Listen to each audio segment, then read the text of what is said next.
Үш қыз татар халқының ертегісі. Бір кедей әйелдің үш қызы болыпты. Солардың қарнын тойдырып, киіндіріп, қатарынан кем қылмай өсіру үшін әйел күндіз-түні тыным таппай еңбектеніпті. Қарлығаштың балапанындай қауырсындары қатып, қыздар бой жетеді. Бір күні әйел қыздарын қасына шақырып былай дейді: «Қыздарым менің, бүгінгі күні міне бой жетіп, тұрмыс құратын жасқа жеттіңдер. Мен сендерді қанаттыға қақтырмай, тұмсықтыға шоқтырмай өсірдім. Сендер үшін түн демей, күн демей еңбек еттім.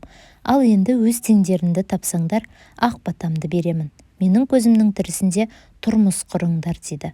Ай жүзді аруларға елдің көзі түспей қойсын ба, бірінен соң біріне құда түсіп, бірінші үлкен қызы, екінші ортаншы қызы, сосын кенже қызы ұшқан ұясын тастап, әрқайсысы өз алдына тұрмыс құрады. Әйел де қартайып, босағасында жалғыз қалады. Оның ермегі елгезек Тиін ғана еді. Көңілін қайғы басса, шер тарқатып әңгімелесетін де сол Тиін екен. Осылай күн артынан күндер өтеді. Бірде кемпір науқастанып, төсек тартып жатып қалады.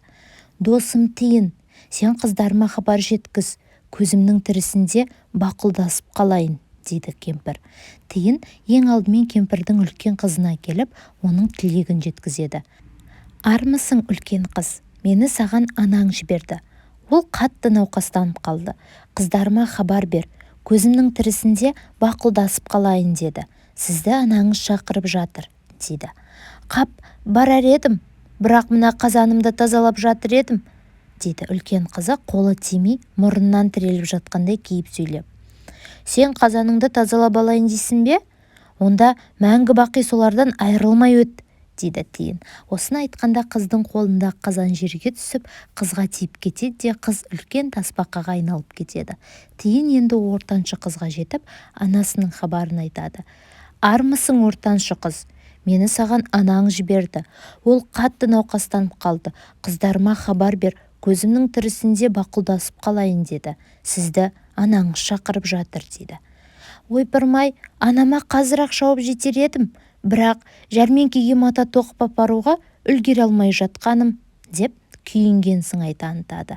Тиін ызаға булығып: «Мата тоқып жатыр едім дейсің бе? Онда мәңгі бақи соны тоқып өт», дейді де жүріп кетеді. Ортаншы қыз өрмекшіге айналады да жорғалай жөнеледі. Тиін асығып кемпірдің кенже қызына келеді. Ол қамыр илеп жатыр екен. «Армысың, кенже қыз, мені саған анаң жіберді. Ол қатты науқастанып қалды. Қыздарыма хабар бер, көзімнің тірісінде бақұлдасып қалайын деді. Сізді анаңыз шақырып жатыр». Қайғылы хабарды естіген қыз ләм-мим демей қолының қамырынды тазаламастан жан ұшырып анасына жүгіреді. «Анашым, сізге не болды? Өзіңізді неге күтпейсіз? Осыншама өзіңізді неге қинайсыз? Бізді ертелек шақырмадыңыз ба? Әпкелерім қайда?» дейді. «Олар неге келмеген? Тиынжан, сен оларға хабар бердің бе?» «Я, кенже қыз, бірақ оларды енді келгілері келмейтінін айтты». «Анашым, ештеңе уайымдамаңыз, мен сізді емдеп жазамын. Әпкелерім де келіп қалар, қолдары тимей жатқан болар, бәрі жақсы болады», деп кенже қыз анасына дәрі-дәрмек береді. Анасының көзінің тірісінде жеткен кенже қыз науқас кемпірдің ақырғы сәттерін қуанышқа бөлейді. «Ақылыңнан сені көріп бір марқайып қалдым ғой», дейді анасы.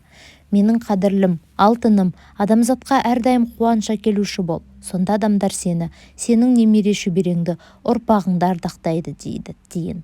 Шындығында солай болып кіші қыз көп жасап, оны барлық адам қастерлеп, сүйіп өтіпті. Күндердің күнінде кіші қыздың да өмірмен қоштасар мезгілі жетіп, ол бал арасына айналыпты. Аралар бүкіл жаз бойына тыным таппай адам баласы үшін бал жинаумен әлек.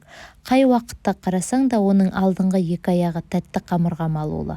Ал қыс айында айналадағы барлық жәнді ғайып болғанда, ара омартыға жылы ұяға кіріп алып, жан рақатын табады.